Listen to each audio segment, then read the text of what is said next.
এত চিন্তা কিসের শেখ বশির? তোমার বিপদ মানি আমার বিপদ। সুযোগ বুঝে শেষ করে দিতে হবে ওই নীলাকে। দোলা, আজ আমি নিজের মনের সাথে যুদ্ধ করছি। মনের অজান্তে তোমার সাথে যে অন্যায় করেছি তা আমি কিছুতেই বলতে পারছি না। এত বড় অন্যায় আমাকে খুব কষ্ট দিচ্ছে দোলা। তুমি আমার সাথে যা করেছ সেটাকে আমি অন্যায় বলবো না। দুজনের মনের অজান্তেই তা ঘটে গেছে। এতে তোমার প্রতি আমার বিন্দুমাত্র অভিযোগ নেই। দূর থেকে কাছে আসা, ভালো লাগা, তারপর ভালোবাসা। দোলা, দোলা, যেখানে মানুষ হত্যা করে আমার পেশা নেশা হয়ে দাঁড়িয়েছে সেখানে প্রেম ভালোবাসা আমার কাছে বেমানান। বাদশাহ,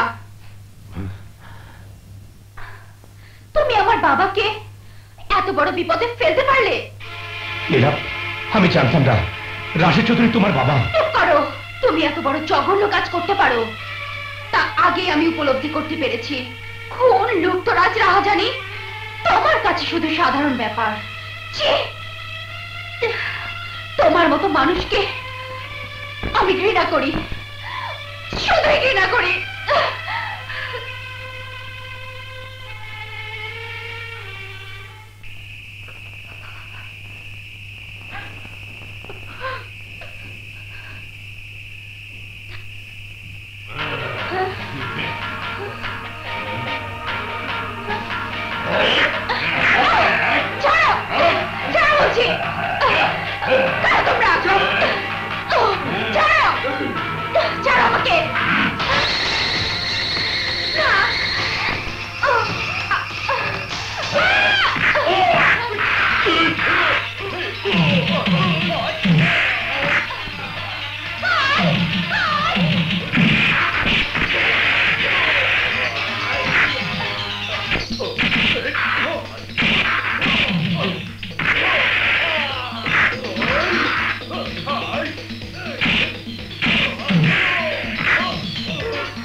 কে আপনি?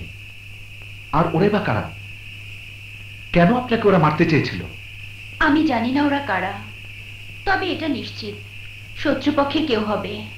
আমার বাবা ফুড অফিসার আছেন, মিথ্যে ঘটনা শিকার। How strange! আপনি তো মহাবিপদে আছেন। ঠিক তাই। আচ্ছা, আসি। ওকে, বাই।